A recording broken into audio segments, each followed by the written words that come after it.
చైతన్య రథం ప్రేక్షకులకు స్వాగతం, నమస్కారం. సాక్షి వక్రాక్షి అక్రమ రాతలు. అక్రమ సొమ్ముతో పుట్టిన సాక్షి అక్రమ సంపాదన కాపాడుకోవటానికి నీచమైన రాతలు రాయటం మామూలే. అలాగే ఇవాళ మళ్ళీ ఇంకొక కట్టు కథ రాసింది. ఎంత నీచమైన రాతలంటే అంత నీచమైన రాతలు. రాసేవాడికి సిగ్గు లేదు, ప్రచురించేవాడికి అంతకంటే సిగ్గు లేదు, ఆ యజమానులకి అంతకంటే లేదు. వాళ్ళు చేసిన తప్పులన్నీ ఎదట వాళ్ళ మీద రుద్ది ఏదో ప్రజల్ని ఇంకా మోసం చేద్దామనే భ్రమలో బతుకుతుంది ఆ యాజమాన్యం. ఏం రాశాడో చూద్దాం. ఆ వార్త చదివితే ఎంత నవ్వు వస్తుందో. ఆ సాక్షి పత్రిక మీద, దాని యాజమాన్యం మీద, ఆ జగన్మోహన్ రెడ్డి మీద ఎంత జుగుప్స్ కలుగుతుందో చూడండి. ముఖ్య నేత సమర్పించు మందు పాత్రలు అంట. ముఖ్య నేత సమర్పించు మందు పాత్రలు.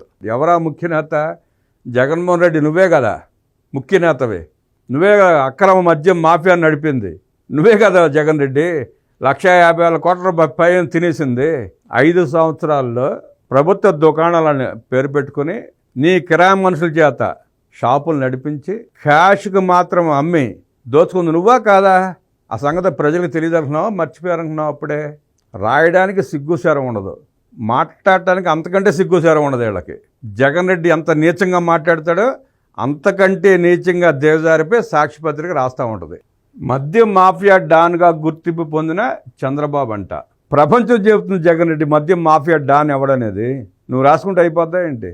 ప్రపంచంలో ఉన్న డాన్లందరూ నిన్ను చూసి వణికిపోతున్నారు. జగన్మోహన్ రెడ్డికి దోచుకోవడంలో తెలిసిన కుట్రలో, ఆ దోచుకున్న డబ్బుని ఇతర దేశాలకు తరలించడంలో తెలిసిన మెళుకువలు ప్రపంచంలో ఎవరికి తెలియదు.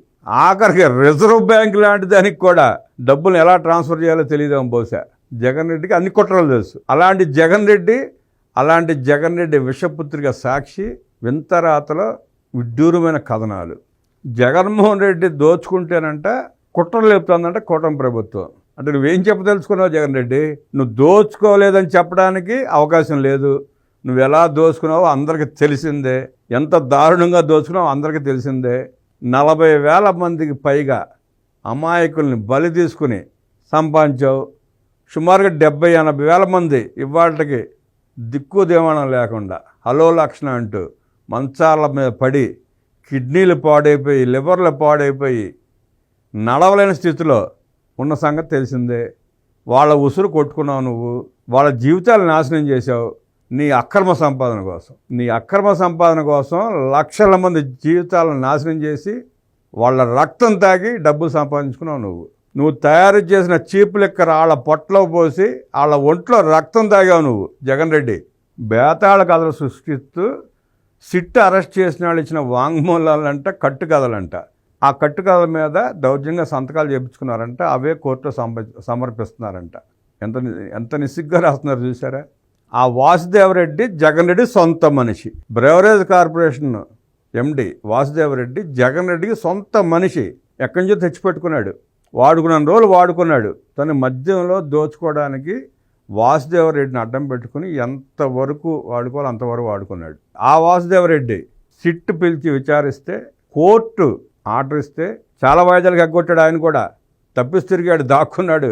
సాధ్యమైనంత వరకు దాక్కునే ప్రయత్నం చేశాడు. తప్పనిసరి పరిస్థితిలో సిట్ ముందుకు వచ్చి సిట్టు విచారణలో అన్నీ ఒప్పుకొని కోర్టులో మేజిస్ట్రేట్ ముందు 164 స్టేట్మెంట్ ఇచ్చాడు ఆయన.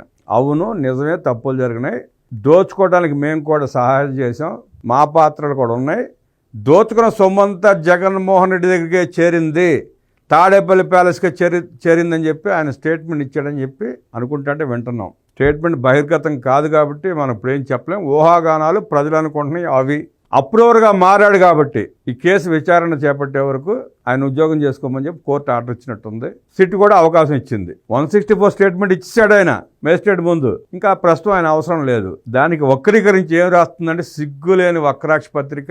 వాసుదేవరెడ్డి కూడా చంద్రబాబు నాయుడు గారి మనిషి అంట. ఇక్కడ ఇంకో చూడండి, ఇంక ఈ లైన్ మరీ విచిత్రంగా. టీడీపీకి చెందిన ఎంపీకి భాగస్వామిగా ఉన్న కేసిరెడ్డి సరికొత్త పాత్రధారిగా చంద్రబాబు తీసుకొచ్చారంట. టీడీపీకి ఎంపీకి పాత్రధారంట, వాటాదారంట. అతను కూడా చంద్రబాబు గారు తీసుకొచ్చాడు తెర మీదకి. కేసిరెడ్డి రాజశేఖర రెడ్డి అనేవాడిని జగన్మోహన్ రెడ్డి కింగ్ పిన్గా పెట్టుకుని రాష్ట్రంలో చేసిన మద్యం అక్రమ దందాన్ని అంతా అక్కడి నుంచి వచ్చిన డబ్బుల్ని కలెక్ట్ చేసే ఏజెంట్గా కింగ్ పిన్గా పెట్టుకుని వాడుకుని ఇవాళ ఆ రాజు కేశిరెడ్డి అనేవాడు చంద్రబాబు గారు మనిషి అని చెప్పి ఈ చెత్త పత్రిక వక్రాక్షి రాస్తుంది. ఎంత చెత్త పత్రిక కాకపోతే రాస్తుందట. రాజు కసిరెడ్డి అనేవాడు జగన్మోహన్ రెడ్డి ఇంట్లో కట్టు బానిస, జగన్మోహన్ రెడ్డికి బానిస. ఆ విషయం విజయసాయిరెడ్డి చెప్పాడు, మిథున్ రెడ్డి ఒప్పుకున్నాడు, అందరూ ఒప్పుకున్నారు, తప్పలేదు. మళ్ళీ వాళ్ళ కట్టు కథలు మొదలుపెట్టింది. ఈ బేతాళ కథలు ఎవరు రాస్తున్నట్టు? జగన్మోహన్ రెడ్డి సమానం చెప్పాలి. బేతాళ కథలో నీ చిల్లర పత్రికలో రాపిస్తా, చంద్రబాబు నాయుడు గారు చేయించాడని చెప్పడానికి సిగ్గుశరం లేదా జగన్ రెడ్డి నీకు అని ప్రజలు అడుగుతున్నారు. ఈ లైన్ గుర్తుంచుకోండి. ఎంపీకి పార్ట్నర్ అంట. ఇదే గత 10 రోజుల నుంచి మాజీ ఎంపీ చేత ఆర్టికల్స్ రాపిస్తూ ప్లాన్డ్గా తీసుకొచ్చాడన్నమాట జగన్ రెడ్డి. దీన్ని ఏదో సొంత తమ్ముడి మీద ఒక మాజీ ఎంపీ ఆరోపణలు చేస్తే ప్రజలు నమ్మేస్తారు, ప్రజలు పిచ్చోళ్ళు, ఇంకా ప్రజలతో ఆడుకుందాం మనం అని ప్లాన్డ్గా వారం రోజుల నుంచి 10 రోజుల నుంచి సుమారుగా రాపించుకొస్తా, పేపర్లో ఎంచుకుంటా, దానికి ఒక స్క్రీన్ ప్లే కథ లేడనమాట దీంట్లో. కానీ రక్తి కట్టదు, ఈ కథ రక్తి కట్టదు. జగన్ రెడ్డి నవ్వుకుంటారు చదివిన వాళ్ళు, మొహాన ఉమ్మేస్తున్నారు, అయినా మీకు సిగ్గు శరం లేదు, మీకు బుద్ధి జ్ఞానం రావట్లేదు. పాత సినిమా యాక్టర్ నాగభూషణం గారి రక్త కన్నీరు నాటకం నీకు తెలుసో లేదో, నువ్వు చూసావో లేదో, అట్లా ఉంది నీ పరిస్థితి. ఇలాంటి కట్టు కథలు ఇని చూసి ఆ రక్త కన్నీరు డ్రామా వేస్తాంటే ప్రజలకు చిరాకు వచ్చి కుర్చీలు స్టేజ్ మిస్ చేస్తే పారిపోయాడు ఆయన. మళ్ళీ ఇంకెప్పుడు ఎక్కడ రక్త కన్నీరు నాటకం వేయలా. నీకు కూడా ఆ పరిస్థితి రానుంది త్వరలో. నీకు తప్పదు, నువ్వు అట్లా సృష్టించుకుంటున్నావు నీకు నువ్వే. పూర్వపు ఎండి వాసుదేవరెడ్డి చివరకు తమ దారికి రావడంతో ప్రభుత్వ పెద్దలు ఆగమేఘాలపై రిలీవ్ చేసి కేంద్ర సర్వీసులు సాగనంపారంట. పూర్వపు పెద్దలు వాసుదేవరెడ్డి నీ జేబులో పెన్ను తెలిసిందే, నీ సొంత మనిషి, నువ్వు కావాలని తెచ్చుకున్నావు, వాడుకున్నావు, ఇందాక చెప్పుకున్నావు. 164 స్టేట్మెంట్ ఇచ్చాడు. ప్రస్తుతానికి అప్రూవర్గా మారాడు కాబట్టి తాత్కాలికంగా అతనికి విరామం ఇచ్చారు. రేపు నీ చరిత్ర బయటికి రాగానే తప్పదు, నీతో పాటు నీకు వచ్చి నీ పక్కన కూర్చుంటాడు, కబుర్లు చెప్తాడు, కంగారు పడకు. ఇంకా కపట నాటకంలో బేవరేజెస్ కార్పొరేషన్ పూర్వ ఉద్యోగులు సత్యప్రసాద్, అనూష, మాజీ ఎంపీ విజయసాయిరెడ్డి, టీడీపీ నేత ఎస్పీవై రెడ్డి అల్లుడు శ్రీధర్ రెడ్డి పావులుగా మారారంట. సిగ్గుందా అసలు దీనికి? ఈ వాత్రాడానికి కొంచెం సిగ్గుందా? ఏం మాట్లాడుతున్నాడు ఇక్కడ? సత్యప్రసాద్ ఎవరు? నీ అక్రమ సంపాదనలో వాటాదారు కదా, నీకు సహకరించినాడు కదా, ఇంకా సిగ్గు లేకుండా నెట్ రాస్తావా నువ్వు? అనూష అంటే ఎవరో మీ టెలిఫోన్, మీ కంప్యూటర్ ఆపరేటరు, మీ లెక్కల బొక్కలను చేసిన అమ్మాయి అనూష. ఏ రోజు ఎంత కలెక్షన్ వచ్చింది, ఆ కలెక్షన్ ఎటు డైవర్ట్ అయింది, స్టేట్మెంట్ తయారు చేయడానికి మీరు వాడుకున్న కంప్యూటర్ ఆపరేటర్ అమ్మాయి. ఎస్పీవై రెడ్డి అల్లుడు అంట. ఎస్పీవై రెడ్డి గారు టీడీపీ మాజీ ఎంపీ, ఆయన స్వర్గస్థులు అయ్యారు. ఆయన జోలు ఎందుకు ఇక్కడ? సజ్జల శ్రీధర్ రెడ్డి అని రాస్తే నీకు ఎందుకు వణుకు వస్తుంది? రాసుకోవచ్చు కదా నువ్వు. మీ సజ్జల రామకృష్ణారెడ్డి బంధువే కదా సజ్జల శ్రీధర్ రెడ్డి. నువ్వు చెప్పినట్టల్లా, నువ్వు ఆడినట్టల్లా నీ డ్రామాల్లో పాలు పంచుకున్న వ్యక్తే కదా అతను సజ్జల శ్రీధర్ రెడ్డి. ఇప్పుడు జైల్లో ఉన్నాడు కదా. ఎస్పీవై రెడ్డి అంట టీడీపీ నేత అయితే అయి ఉండొచ్చు, ఆయన టీడీపీ నేత అయి ఉండొచ్చు, టీడీపీ ఎంపీ అయి ఉండొచ్చు, దానికి నీకు సంబంధం ఏముంది? నువ్వు సజ్జల శ్రీధర్ రెడ్డి నీ సొంత మనిషి కాబట్టి, మీ సజ్జల రామకృష్ణారెడ్డికి బంధువు కాబట్టి అతను లొంగ తీసుకుని అతనితో డిస్టిలరీ నాటకాలు ఆడి, ఆ డిస్టిలరీని మన సబ్లీజు తీసుకుని చీప్ లిక్కలు తయారు చేసి అమ్ముకున్న కేసులో అతను కూడా నిందితుడే. అతను కూడా సిట్ అరెస్ట్ చేసింది. ఇప్పుడు అతను కూడా ఇవాళ రేపు విచారిస్తారు. మన చరిత్ర అంతా బయట పెట్టబోతున్నాడు సజ్జల శ్రీధర్ రెడ్డి, జగన్ రెడ్డి. అందుకే కట్టుకథలన్నీ. అంటే వీళ్ళెవ్వరూ నా మనుషులు కాదు, నాకు సంబంధం లేదని అట్లా తప్పించుకునే ప్రయత్నం చేస్తున్నాడు. ఏం తప్పించుకోలేవు. ఏడ తప్పించుకోవడం జగన్ రెడ్డి? నువ్వు తప్పించుకునే అవకాశం ఎక్కడ ఉంది నీకు? మొత్తం వేళ్ళన్నీ నీ వైపే చూపిస్తానే, నీ తాడేపల్లి ప్యాలెస్ వైపే చూపిస్తానే. శ్రీధర్ రెడ్డి పావులుగా మారారంట. జగన్ రెడ్డి చేతిలో పావులుగా మారితే దాన్ని చంద్రబాబు గారికి అంటగట్టే ప్రయత్నం చేసి ఇంకా నమ్మించే ప్రయత్నం చేస్తున్నాడు జగన్ రెడ్డి. ఉపయోగం లేదు జగన్ రెడ్డి. స్కిల్ డెవలప్మెంట్ కుంభకోణం కేసులో అడ్డంగా దొరికిపోయి బెయిల్పై ఉన్న చంద్రబాబు. ఏం చేశావు నువ్వు? స్కిల్ డెవలప్మెంట్ కార్పొరేషన్ కేసులో చంద్రబాబు నాయుడు గారి పాత్ర ఏంటో 53 రోజుల్లో జైలు పెట్టిన నువ్వు ఏం చేయగలిగావు? ఏమి నిరూపించావు? నువ్వు ముఖ్యమంత్రివే కదా. ఆనాడు ఉన్న పోలీస్ డిపార్ట్మెంట్ అంతా నీ జేబులో పెన్నులానే పనిచేసినాయి కదా. ఎందుకు ఛార్జ్ షీట్లో నువ్వు ఆధారాలు చూపించలేకపోయావు? జగన్ రెడ్డి సమాధానం చెప్పు. నువ్వు ఎట్లాగో నీ మీద కేసులన్నీ బయటకు వస్తాయని, నువ్వు ఎట్లాగో జైలుకి వెళ్తావని చెప్పి ఎదుటి వారి మీద కూడా కేసులు పెట్టి వాళ్ళ మీద కూడా కేసులు ఉన్నాయి, వాళ్ళు కూడా ముద్దాయిలే అని చెప్పి చెప్పి తప్పించుకునే ప్రయత్నంలో భాగంగానే చంద్రబాబు నాయుడు గారిని అరెస్ట్ చేసిన 53 రోజులు వ్యవస్థలను ఆడుకుని అడ్డం పెట్టుకుని లెక్కలతో మభ్యపెట్టి బెయిల్ రాకుండా చేసిన ఒక్క ఆరోపణ కూడా నిరూపించలేకపోయావు నువ్వు. ఒక్క ఆరోపణ కూడా నిరూపించలేకపోయావు. స్కిల్ డెవలప్మెంట్ కార్పొరేషన్లో ఉందంతా నీ తొత్తులే కాదా? చెప్పగలవా నువ్వు? ఆనాడు స్కిల్ డెవలప్మెంట్ కార్పొరేషన్లో పనిచేసిన ప్రతి ఒక్కడు నీ ఇంటి ముందు కాపులా కుక్కలే. అడ్డంగా దొరికిపోయాడా? ఏం దొరికిపోయాడే నీకు అడ్డంగా? ఏం దొరికిపోయాడు? ఒక్క ఆరోపణ నిరూపించలేని అసమర్థుడు నువ్వు, చేత కాని నాటి ముఖ్యమంత్రి నువ్వు. ప్రజల్ని మభ్యపెట్టడానికి, నీ కేసుల నుంచి నువ్వు తప్పించుకోవడానికి, ఎదుటి వాళ్ళ మీద కూడా కేసులు పెట్టి ప్రజల్లో ఒక వింత భ్రాంతిని కలిగించడానికి. అదిగో చంద్రబాబు మీద కూడా కేసులు ఉన్నాయి, ఆయన కూడా బెయిల్ మీద ఉన్నాడు. నా మీద కేసులు ఉన్నాయి, నేను కూడా బెయిల్ మీద ఉన్నాను, నేను శుద్ధపోసని, అందరి మీద కేసులు ఉన్నాయి నువ్వు చెప్పుకోవడానికి. మీరు ఆడిన వికృత డ్రామా అయ్యి బేతాళ కట్టుకథలంటే నువ్వు బేతాళుడివి. గత ప్రభుత్వం అమలు చేసిన పారదర్శక మద్యం విధానంపై దుష్ప్రచారం సాగిస్తూ అవే అంశాలను పాత్రదారులతో పలికిస్తున్నారు. 2019-2024 మధ్యలో పారదర్శకంగా మద్యం వ్యాపారం చేశాడు జగన్ రెడ్డి. ప్రజలు పిచ్చోళ్ళు అనుకుంటున్నారా ఏంటి మీరు? ఇంకా మీ సిగ్గులేని మాటలతో, పిచ్చి రాతలతో ఇంకా ప్రజలను మభ్యపెట్టే ప్రయత్నం చేస్తున్నాం అనుకుంటే మీ అంత అసమర్థులు, మీ అంత సన్నాసులు ఎవరో ఉండరు. 2014-2019 మధ్య టీడీపీ అధికారులు ఉన్నప్పుడు విచ్చలవిడిగా సాగించిన మద్యం దందాన్ని మించి ఇప్పుడు 2024లో నూతన విధానం పేరుతో దోపిడీకి రాచబాట వేసుకున్నారంట. పబ్లిక్గా టెండర్లు పిలిచి ప్రతి రూపాయి ఖజానాకి వెళ్తూ ఉంటే అది అక్రమం అవుతుందా, సక్రమం అవుతుందా? జగన్ రెడ్డి 2014 నుంచి 19 మధ్య కానీ ఇప్పుడు 2024 తర్వాత కానీ పబ్లిక్గా టెండర్లు పిలిచి ప్రతి పైసా ప్రభుత్వ ట్రెజరీకి వెళ్తా ఉంటే అది అక్రమమా సక్రమమా? నువ్వు 19-24 మధ్యలో ఏం చేసావు? ఆ డబ్బంతా అక్కడ తరలించావు. ఖజానాకు నువ్వు ఎందుకు జమ అయ్యలేదు? డిజిటల్ రూపంలో క్యాష్ ఎందుకు తీసుకోలేదు? పేమెంట్ ఎందుకు తీసుకోలేదు? నువ్వు క్యాష్ ట్రాన్సాక్షన్ మొత్తం ఎందుకు చేసావు? 5 సంవత్సరాల్లో 600 కోట్ల రూపాయలు మాత్రమే డిజిటల్ ట్రాన్సాక్షన్ చూపించిన నువ్వు జగన్ రెడ్డివి తప్పుడు విధానమా కాదా? సమాధానం చెప్పు. నువ్వు మిగతా 1000 కోట్ల రూపాయల మద్యం వ్యాపారం ఏం చేశావు? ఎక్కడ తరలించావు? ఏ ప్యాలెస్లో మూటలు కట్టి దాచావు? ఖజానాకు చేరిన సొమ్మేమో అక్రమం అంటాడు, ప్యాలెస్కి చేరిన సొమ్మేమో సక్రమం అంటాడు. వింత జీవి, వింత మనిషి, వింత మాటలు. 3 రకాలుగా నువ్వు మద్యాన్ని దోసుకున్నావు జగన్ రెడ్డి. బాక్స్ కమిషనర్ పేరట దోసుకున్నావు. చీప్ లిక్కర్ 7 రూపాయలకి 8 రూపాయలకి తయారు చేసి ప్రభుత్వం దగ్గర నుంచి 180 రూపాయలు, ప్రజల దగ్గర నుంచి ప్రజల దగ్గర నుంచి 180 రూపాయలు వసూలు చేసావు. ఆ మార్జిన్ 160-170 కూడా నువ్వే తినేసావు. రాత్రి 10 తర్వాత దుకాణాలు మూసేసి బ్లాక్లో అమ్మించి కూడా సంపాదించావు. నువ్వు లక్షల కోట్లు దోచావు నువ్వు మద్యం పేరు మీద. నీది అక్రమమా సక్రమమా? రాజకీయ పాత్రధారి విజయసాయిరెడ్డి అంట. అనంతరం చంద్రబాబు పక్కా పన్నాగంతో తన కుట్రలో రాజకీయ నేతను పాత్రధారిగా ప్రవేశపెట్టాడు. అది మరెవరో కాదు, మాజీ ఎంపీ విజయసాయిరెడ్డి. విజయసాయిరెడ్డిని మన స్టేట్మెంట్ ఇచ్చాడు. బట్టలు సగం ఎప్పు తీసా జగరెడ్డిని ఎక్కువ తక్కువ మాట్లాడి ఎక్కువ నాటకాలు ఆడితే పిచ్చి రాతలు రాస్తే మొత్తం ఎప్పదీసి నగ్నంగా నిలబెడతాను, ఈ జీవితంలో నీకు బెయిల్ కూడా రాదని చెప్పాడు. నీ ప్రతి కేసులో విజయసాయిరెడ్డి A2నే. నీ అక్రమ సంపాదనకి మీ తాత రాజారెడ్డి దగ్గర నుంచి, మీ నాయన రాజశేఖర రెడ్డి దగ్గర నుంచి నీ దాకా మీరు దోచుకున్న ప్రజల సొమ్ముకి ప్రత్యక్ష సాక్షి. మీరు దోచుకున్న ఆ 100,000-1,00,000 కోట్ల రూపాయలు ఎక్కడున్నాయో, ఎలా మళ్లించారో, ఎక్కడ ఏ ఆస్తులు కొన్నారో ప్రతిదీ విజయసాయిరెడ్డి తెలుసు. విజయసాయిరెడ్డి చంద్రబాబు నాయుడు గారితో కుమ్మక్కాయి ఈ కేసులో నిన్ను నిలబెడితే నువ్వు 5 సెకండ్లో అరెస్ట్ అయిపోతావు జగన్ రెడ్డి. ఎందుకైనా విజయసాయిరెడ్డి ఇంకా అప్రూవర్గా మారలా. ఆ జ్ఞానం లేకుండా ఇంకా రెచ్చగొడుతున్నావు నువ్వు. అంటే ప్రజల్లో విజయసాయిరెడ్డినో ఇంకొకరినో పలచన చేసే ప్రయత్నం చేద్దామని చూస్తున్నావు.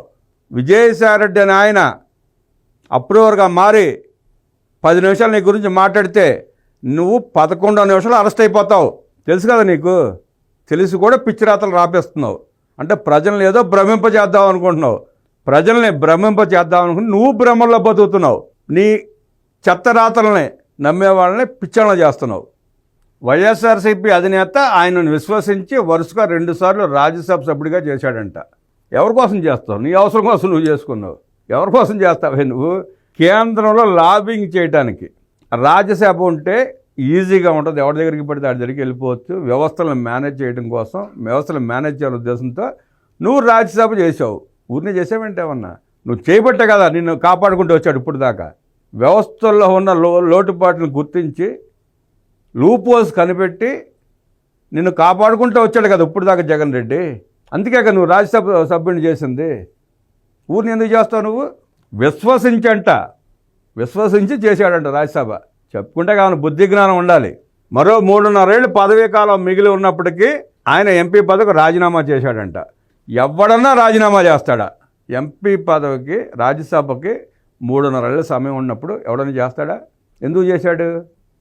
ఇక నిన్ను భరించలేక, నీ సైకోతనాన్ని భరించలేక, నీ అక్రమ దందాలని భరించలేక, కాపాడలేక సిగ్గుపోతూ ఉంటే రాజకీయం నాకొద్దు, ఈ రాజ్యసభ నాకొద్దు, జగన్ రెడ్డి ఇచ్చిన రాజ్యసభ నాకొద్దు అని చెప్పి రాజీనామా చేసి బయటికి వెళ్ళిపోయాడు ఆయన. ఇంకా వేరే కారణం ఏముంటుంది? ఎందుకు మానేసి వెళ్ళిపోయి ఉంటాడు అనుకున్నావు నువ్వు? 40 ఏళ్ళు మీ 3 తరాల నుంచి మిమ్మల్ని భరించిన వ్యక్తి బయటికి వెళ్ళిపోయాడంటే నువ్వు ఎంత దుర్మార్గుడో తెలియజేస్తూ ఉంది. ఇదొక సిగ్గుమాల రాతేది. తాజాగా తెరపైకి టీడీపీ నేత శ్రీధర్ రెడ్డి. రెడ్ బుక్ కపట నాటకంలో చంద్రబాబు తాజాగా టీడీపీ నేత శ్రీధర్ రెడ్డిని తెరపైకి తెచ్చారు. 2014లో వైఎస్ఆర్సీపీ తరపున నంద్యాల ఎంపీగా గెలిచి వెంటనే టీడీపీలోకి ఫిరాయించిన ఎస్పీవై రెడ్డికి ఆయన అల్లుడు కావడం గమనార్హం. అందుకే ఎస్పీవై రెడ్డి కుటుంబం డిస్టిలరీకి టీడీపీ ప్రభుత్వం అనుమతి ఇచ్చింది. అప్పటి నుంచి శ్రీధర్ రెడ్డి టీడీపీ కూటమిలో రాజకీయంగా క్రియాశీలంగా వ్యవహరిస్తున్నాడంట. ఎస్పీవై రెడ్డి గారు టీడీపీ ఎంపీగా ఉన్నాడు, ఆయన చనిపోయారు. దానికి దీనికి సంబంధం ఏంటి? అసలు సజ్జల శ్రీధర్ రెడ్డి ఎవరో? నీ తర్వాత నీ స్థానంలో కూర్చున్న సజ్జల రామకృష్ణారెడ్డి దగ్గర బంధువే కదా. ఆయన అడ్డం పెట్టుకున్నావు కదా నీ నాటకాలు ఆడిందని. బలవంతంగా నువ్వు లాక్కున్నావు కదా ఎస్పీవై డిస్టిలరీస్ని. నువ్వే తయారు చేయించుకున్నావు కదా అడ్డం పెట్టుకుని. సజ్జల శ్రీధర్ రెడ్డి, మిథున్ రెడ్డి, కసిరెడ్డి, రాజశేఖర్ రెడ్డి మీరంతా ఒకటే కదా జగన్ రెడ్డి. నువ్వు వాళ్ళు అడ్డం పెట్టుకున్నా నాటకాలు ఆడావు. సజ్జల శ్రీధర్ రెడ్డి అనే వ్యక్తి ఎప్పుడు టీడీపీ కోసం పనిచేయలే, ఏ రోజు పనిచేయలే. ఎస్పీవై రెడ్డి గారికి అల్లుడైనంత మాత్రాన టీడీపీకి పనిచేయాలని ఏమీ లేదు. చెప్పుకున్నాం కదా, మాజీ ఎంపీ కేసినేని నాని చేత నాటకాలు ఆడిచ్చాడు, లెటర్లు రాపిచ్చాడు, దాన్నే ఒక కథలాత సృష్టించాడు. ఇది బేతాళ కథ. అంటే ఇప్పుడు ఏంటంటే ఆ మద్యం కేసు తనకు మెడకు చుట్టుకుంటా ఉంటుందని భయంతో ఇలా చేస్తే, అల్లరి చేస్తే, ప్రాపగండ చేస్తే ఏదో జగన్మోహన్ రెడ్డి అమాయకుడు అనుకుంటారు, శుద్ధపోస అనుకుంటారు ప్రజలు. ఇంకా నమ్మించే భ్రమించే ప్రయత్నం చేద్దామని అనుకుంటున్నాడు. ఎవ్వరూ విశ్వసించే పరిస్థితి లేదు. నువ్వు ఎంత శుద్ధపోసవో ఆయన కూడా అంతే శుద్ధపోస అనుకుంటున్నారులే ప్రజలు. అదే సోది ఆయన రాసిన అబద్ధాల కథలే ఇక్కడ ప్రచురించాడు. ఆ అధికారులకు ఏం సంబంధం అంటాడు, అక్రమ గసలు ఇరికిస్తున్నారంటాడు. మరి ఎందుకు దోసేవాళ్ళని? వాళ్ళకేం తెలియనప్పుడు ఏం చెప్పరు కదా. ధనుంజయ రెడ్డికి, కృష్ణమోహన్ రెడ్డికి ఏం తెలియనప్పుడు సిట్ ముందుకు వచ్చి విచారణలో కూర్చుని అదే చెప్తారు కదా, మాకేం తెలియదని చెప్తారు కదా. బలవంతంగా చెప్పేసలేరు కదా. నీకెందుకు వణుకు, నీకెందుకు భయం? వాళ్ళని ఎందుకు తీసుకెళ్ళి దాచావు? దాయాల్సిన అవసరం ఏమొచ్చింది నీకు జగన్ రెడ్డి? వికాట్ కంపెనీ డైరెక్టర్ బాలాజీ గోవిందప్పను ఈ కేసులో నిందితులుగా చేర్చడం కుట్రలకు పరాకాష్ట. అంటే నువ్వు అక్రమంగా దోచుకున్న డబ్బును అంతటిని వాళ్ళ ద్వారా నువ్వు సేకరించి నువ్వు ఎక్కడెక్కడికి పంపించుకున్నావో వాళ్ళకి తెలుసు. ఎన్ని లక్షల కోట్లు దోచుకున్నావో ఆ లక్షల కోట్లు ఏ మార్గాల్లో ఎక్కడికి వెళ్ళినాయో వాళ్ళ ముగ్గురికి తెలుసు. వాళ్ళు సిట్టు ముందుకు వచ్చి విచారణలో వాళ్ళు ఏమన్నా బయటపడిపోతే నీ బతుకు ఎక్కడ బస్ స్టాండ్ అయిపోతుందోనని వణికిపోతా వాళ్ళ ముగ్గురిని దాచి నాటకాలు ఆడుతున్నావు. ఆ సంగతి కూడా తెలుసు. ధనంజయ రెడ్డి సీఎంఓలో ఎక్సైజ్ శాఖ వ్యవహారాలను ఏనాడు పర్యవేక్షించలేదు. ఇక ఓఎస్డీ కృష్ణమోహన్ రెడ్డికి ఎక్సైజ్ శాఖ, బెవరేజ్ కార్పొరేషన్ వ్యవహారాలతో ఎలాంటి సంబంధం ఉండదు. మామూలుగా పేపర్ పైకి ఉండదు. అంతర్గతంగా ఆ ఇద్దరే కదా నీకు పనిచేసింది. నీ ఫ్రంట్ ఆఫీసులో సజ్జల రామకృష్ణారెడ్డి అన్నీ అందరినీ చక్కబెట్టుకుంటా వస్తే బ్యాక్ హ్యాండ్లో కూర్చుని నీ దోపిడీకి, నీ అరాచకానికి, నీ లూటీకి సహాయం చేసింది ఆ ధనంజయ రెడ్డి, ఓఎస్డీ కృష్ణమోహన్ రెడ్డి కదా. అది ప్రపంచమంతా తెలుసు. వైఎస్ఆర్ కాంగ్రెస్ పార్టీలోని ప్రతివాడికి తెలుసు వాళ్ళిద్దరు అన్నదండ్రులతో నువ్వన్నీ కార్యక్రమాలు చేసావని. ఇక బాలాజీ గోవిందప్ప ఇక్కడ ఏం చెప్పాడు? వికాట్ కంపెనీ డైరెక్టర్ బాలాజీ గోవిందప్ప అంట. వికాట్ కంపెనీ డైరెక్టర్ బాలాజీ గోవిందప్ప ఆయనకేం సంబంధం అంటున్నాడు. ఆయన ఆడిటరు, భారతీయ సిమెంట్స్కి ఆడిటరు. ఆయనకి తెలుసు. ఒకప్పుడంటే విజయసాయిరెడ్డి ద్వారా కొన్ని చేసుకున్నాడు, నాటకాలు ఆడాడు. ఇప్పుడు కొత్తగా దోచుకున్న డబ్బు విజయసాయిరెడ్డి కూడా తెలియకుండా తరలించే మార్గంలో ప్రయత్నంలో భాగంగా బాలాజీ గోవిందప్పను వాడుకున్నాడు. అది తెలిసే ఆయన మీద కూడా కేసు నమోదైంది.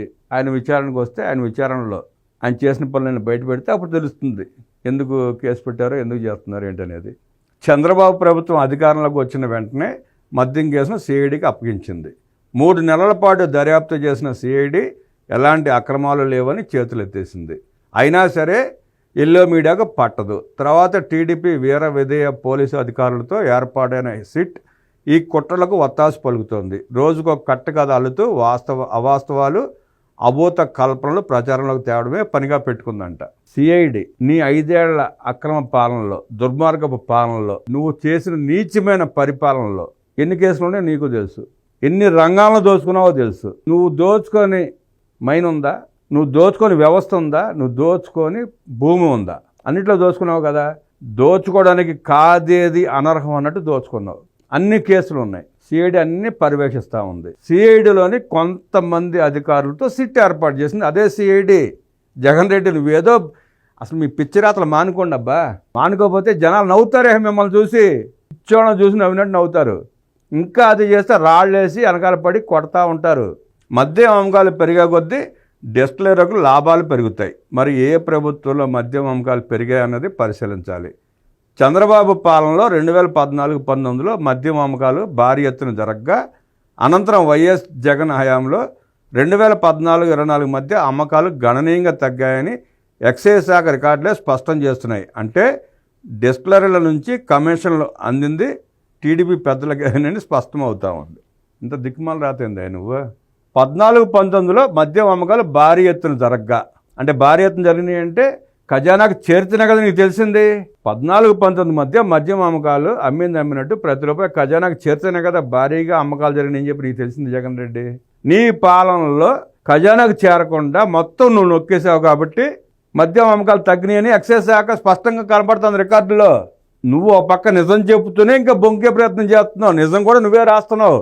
ఆ రాసేవాడు ఎవడో ఆడికి కూడా మైండ్ చెడిపోయి నిజాలు రాస్తూనే కూడా అబద్ధాలు చెప్పే ప్రయత్నం చేస్తున్నాడు. ప్రభుత్వ ఖజానాకు డబ్బులు చేరితే డిస్టిలరీ నుంచి నాయకులకి ఎట్టా ముడుపులు వస్తాయి? ఖజానా చేరినాకైతే ఖజానా అయితే ముడుపులు ఇవ్వదు కదా. ఒక ప్రభుత్వ ఖజానా ముడుపులుగా ఎవరికైనా ఇస్తుందా? ఇవ్వదు కదా. ఆ జ్ఞానం నీకు ఉంది కదా. నువ్వు ఖజానాకు చేర్చకుండా దోచుకున్నావు కాబట్టి నీ మీద ఇప్పుడు కేసులు నమోదవుతున్నాయి. అక్రమ కేసు కుట్రలు మరో స్థాయికి. అందుకే బాలాజీ గోవిందప్పను నిందితుడిగా చేర్చిన వైనం. వికాట్ కంపెనీ డైరెక్టర్ బాలాజీ గోవిందప్పను ఈ అక్రమ కేసులో చేర్చడం చంద్రబాబు బేతాళ కుట్రకు పరాకాష్ట. ఎందుకంటే ఆయనకు ప్రభుత్వ వ్యవహారాలతో అసలు ఏమాత్రం సంబంధం లేదు. వికాట్ అంతర్జాతీయ దిగ్గజ సిమెంట్ కంపెనీ, 12 దేశాల్లో కార్యకలాపాలు నిర్వహిస్తున్న బహుళ జాతీయ సంస్థ. యూరోప్లో టాప్ 5 కంపెనీల్లో ఒకటిగా ఉంది. సిమెంట్ రంగంలో అంతర్జాతీయంగా పేరు ప్రఖ్యాతులున్న వికాట్ కంపెనీకి అనుబంధ సంస్థ భారతీ సిమెంట్స్. అటువంటి అంతర్జాతీయ కంపెనీకి భారత్లో ఆపరేషన్ల ఫైనాన్స్ డైరెక్టర్గా బాలాజీ గోవిందప్ప ఉన్నారు. ఆ కంపెనీ వ్యవహారాలతోనే ఆయన క్షణం తీరిక లేకుండా ఉంటారు. ఆయన ఆంధ్రప్రదేశ్లోనే ఉండరు. బాలాజీ గోవిందప్ప వృత్తిరీత్యా చార్టెడ్ అకౌంటెంట్. ఇక్కడ సోది బాగా రాశాడు. ఇక్కడేమంటాడు, భారతీయ సిమెంట్స్ను ఏనాడో టేక్ ఓవర్ చేసిన వికాట్. ఎంత టేక్ ఓవర్ చేసింది? ఎన్ని షేర్లు అమ్మావు నువ్వు? 51% అమ్మావు. ఇంకా 30% నీ పేరు మీద ఉన్నాయి కదా షేర్లన్నీ. మిగిలిన షేర్లు బాలాజీ గోవిందప్ప పేరు మీద పెట్టి నాటకాలు ఆడుతున్నావు కదా. ఇక్కడ కూడా నిజాన్ని చెబుతూనే మసిపూసి మారేడుకాయ చేసే ప్రయత్నం చేశాడు జగన్ రెడ్డి. భారతీయ సిమెంట్ కంపెనీలో మెజారిటీ వాటా వికాట్ కంపెనీకే ఉంది. మైనారిటీ వాటా మాత్రమే వైఎస్ జగన్మోహన్ రెడ్డి కుటుంబానికి ఉంది. అంటే 30% వాటా ఉండటం మైనారిటీ అంట. అంతకుముందు 51% అమ్మేసుకున్నాడు వాటాలని. 2,000 రూపాయలు చొప్పున ఎంత షేరు అమ్మేసుకున్నాడు. 1,000 కోట్లు సంపాదించుకున్నాడు, అక్కడ నొక్కేశాడు. కాబట్టి కంపెనీ సర్వసభ్య సమావేశ వివరాలు తెలియజేయడం, కంపెనీ భవిష్యత్తు ప్రణాళికలు వివరించడం, త్రైమాసిక ఫలితాలు ముందు కానీ తర్వాత కానీ తెలియజేయడం, భారతీయ సిమెంట్స్పై కొనసాగుతున్న సిబిఐ అక్రమ కేసుల పురోగతి వివరాలు వివరించేందుకు వైఎస్ జగన్ కుటుంబాన్ని ఆయన అప్పుడప్పుడు కలుస్తూ ఉంటారంట.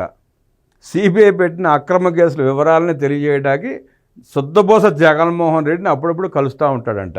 అంతేగాని భారతీయ సిమెంట్స్కి జగన్ రెడ్డి కుటుంబానికి వైఎస్ భారతిరెడ్డికి ఏం సంబంధం లేదంటాడు. ఇక్కడ వైఎస్ జగన్ కుటుంబం వికాట్ కంపెనీలో వాటాదారు కావడంతో పాటు వైఎస్ జగన్ కుటుంబం, మళ్ళీ ఇక్కడ చూడండి, వైఎస్ జగన్ కుటుంబం వికాట్ కంపెనీలో వాటాదారు కావడంతో నాన్ ఎగ్జిక్యూటివ్ స్థానంలో ఉన్నందున ఆ పరిణామాలని వివరిస్తారు.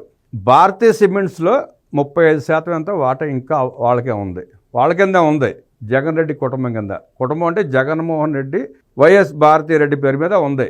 మళ్ళీ ఇక్కడ వికాట్ కంపెనీకి షేర్లు అమ్మేశారు 51%. అవి కాకుండా మిగిలినవి 30% ఉన్నాయి. ఇంకా ఆ వికాట్ కంపెనీలో వాటాదారు కావడంతో, అంటే జగన్మోహన్ రెడ్డి కంపెనీ ఆ వికాట్ కంపెనీలో వాటాదారులు కావడంతో పాటు నాన్ ఎగ్జిక్యూటివ్ స్థానంలో ఉన్నందున ఆ పరిణామాలను వివరిస్తారంట. ఓ కంపెనీ తన వాటాదారులకు ఈ అంశాలను వివరించడం సర్వసాధారణ వ్యవహారం. మళ్ళీ రిలయన్స్తో పోల్చుకుంటున్నాడు. రిలయన్స్లో కూడా ఇట్టాటి జరుగుతూ ఉంటే అందుకని మాకు కూడా జరుగుతూ ఉంటాయి ఇవన్నీ కామనే అంటాడు. ఈ అంశాలను వక్రీకరిస్తూ టీడీపీ కూటమి ప్రభుత్వం అక్రమ కేసు నమోదు చేయడం పక్కా కుట్రే. వైఎస్ జగన్ కుటుంబ కంపెనీ కాకపోయినా భారతీయ సిమెంట్స్ను అప్రదిష్ట పాలు చేయడం, అందులో మైనారిటీ వాటాదారుగా మాత్రమే ఉన్న ఆ కుటుంబంపై దుష్ప్రచారం చేయాలన్న లక్ష్యంతోనే చంద్రబాబు పన్నిన బేతాళ కుట్ర అంటే ఇది. ఎవరిది బేతాళ కుట్రా? ఎవరిది బేతాళ అభూత కల్పనలో? ఈ న్యూస్ చదివిన తర్వాత జగన్మోహన్ రెడ్డి పార్టీని పిచ్చిగా అభిమానించేవాడు కూడా, పేటీఎం గాళ్ళు కూడా సాక్షి మొహం మీద ఉమ్ము వస్తున్నారు కదా, ఉమ్ము ఓస్తారు కదా, ఉయ్యాలి కదా, ఇంత చిల్లర చండాలపు వార్త రాసినందుకు. అసలు భారతీయ సిమెంట్స్కి నాకు సంబంధం లేదంటాడు, మళ్ళీ వాటా ఉందంటున్నాడు. 51% షేర్లు వికాట్ కంపెనీకి అమ్మేశాడు. 2,000 రూపాయలు చొప్పున 1,000 కోట్లు దోచుకున్నాడు అప్పట్లోనే. ఇంకా 30% ఉంది. ఆ బాలాజీ గోవిందప్ప పేరు మీద కూడా షేర్లు ఉన్నాయి. ఇంకా ఆ బాలాజీ గోవిందప్ప కూడా జగన్మోహన్ రెడ్డికి బినామీనే. ఇంకా లోతుగా వీళ్ళ కుట్రలో, వీళ్ళ చరిత్ర, వీళ్ళ అక్రమ సంపాదనలో ఎన్ని లక్షల కోట్లు దోస్తున్నారో మొత్తం మీద, అసలు వీళ్ళేంటి, వీళ్ళ వెనక ఉన్న అరాచకం ఏంటి, ఈ మొత్తం తెలియాలంటే విజయసాయిరెడ్డి గారు వీళ్ళ బట్టలు మొత్తం ఇప్పదీస్తేనే బయట తెలుస్తాయి. ఆయన అప్రూవర్గా మారి అన్నీ చెప్తేనే ప్రజలకు స్పష్టంగా అర్థమవుతుంది. లేదంటే సాలిగూడు లాంటి జగన్మోహన్ రెడ్డి అక్రమాలు, వైఎస్ రాజశేఖర రెడ్డి దోపిడీ, వైఎస్ రాజారెడ్డి కుట్రలు, కుతంత్రాలు బయటపడవు అంత తేలిగ్గా. తెలియదు. వీళ్ళు ఇంత ఆర్టికల్ రాశారంటే ఎంత కుట్రపూరితమైన మనస్తత్వం ఉన్నవాళ్ళో తెలుస్తుంది. ఇంకా ఇవాళ రేపో ఎల్లుండో మ్యాక్సిమం 10 రోజులు, నెల రోజుల్లోపో బాలాజీ గోవిందప్పని విచారించక తప్పదు, ధనుంజయ రెడ్డిని విచారించక తప్పదు, ఓఎస్డి కృష్ణమోహన్ రెడ్డిని విచారించక తప్పదు. విచారణలో వాళ్ళు వాస్తవాలని వెల్లడించక తప్పని పరిస్థితి. సుమారుగా 1,50,000, 2 లక్షల కోట్ల రూపాయల దోపిడీ అంటే మాటలేం కాదు.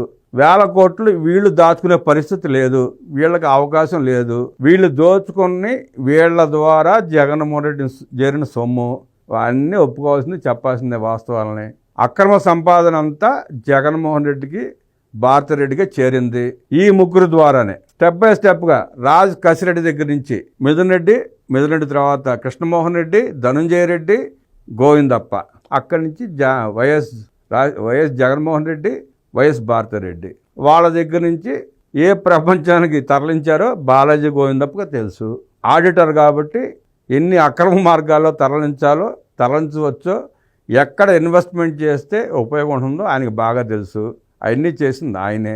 అందుకని చెప్పి వాళ్ళని విచారించాలి. విచారిస్తే బతుకులు బస్టాండ్ అవుతాయి అన్న భయంతో వాళ్ళ ముగ్గురిని దాసి డ్రామాలు ఆడుతున్నారు. వైఎస్ వివేకానంద రెడ్డి హత్య కేసులో 6 చనిపోవడం మనం చూసాం. ఆ కేసు ఏంటో, ఆ కేసు పరిస్థితి ఏంటో అంతుబట్టని విచిత్రమైన పరిస్థితిలో తిరుగుతూ ఉంది అది.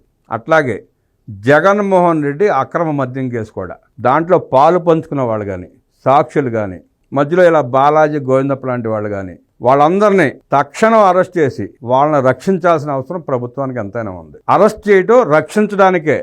వాళ్ళకి ఎటువంటి హాని జరగకుండా ఉండాలంటే వాళ్ళందరినీ అరెస్ట్ చేసి పకడ్బందీగా బందోబస్తు ఏర్పాటు చేసి వాళ్ళకి ఎటువంటి ప్రమాదం జరగకుండా చూడాల్సిన బాధ్యత ప్రభుత్వానికి ఉందని ప్రజలు కోరుకుంటున్నారు. కట్టుకథలల్లి నీచపు రాతలు రాసే జగన్మోహన్ రెడ్డికి, జగన్మోహన్ రెడ్డి వక్రాక్షి పత్రికకి, జగన్మోహన్ రెడ్డి తొట్టి గ్యాంగ్కి వాళ్ళు ఏదైనా చేసే అవకాశం ఉంది, ఏదైనా చేయగలరు. వాళ్ళు రక్షించుకోవడానికి ఎవరినైనా, ఎలాంటి వాళ్ళనైనా, ఎంతటి దగ్గర వాళ్ళనైనా, ఎంతటి కావాల్సిన వాళ్ళైనా చిదిమేయగల మేధావులు వాళ్ళు. ప్రపంచంలో జగన్మోహన్ రెడ్డిని మించిన మాఫియా డాన్ ఎవడో లేడు, ఉండబోడంటే అతిశయోక్తి కాదు. చాలా మంది మాఫియాలు నడిపుంటారు, ఏదో ఒకదాంట మాఫియా నడుపుతారు. అన్నింటిలో కూడా దూరి మాఫియాలు నడిపిన పెద్ద మాఫియా డాన్ జగన్మోహన్ రెడ్డి. అలాంటి వ్యక్తి నుంచి చాలా మందిని కాపాడుకోవాలి ప్రభుత్వం. ప్రజలకు వాస్తవాలు తెలియాలంటే, కోర్టుకు నిజాలు తెలియాలంటే జగన్మోహన్ రెడ్డి పాలిట పడకుండా వాళ్ళందరిని కాపాడి కేసులు నిరూపించే వరకైనా వాళ్ళని కాపాడాల్సిన బాధ్యత ప్రభుత్వానికే ఉంది. జగన్మోహన్ రెడ్డి లాంటి మాఫియా డాన్ నుంచి ప్రజలను మాత్రం వాళ్ళే రక్షించుకోవాలి.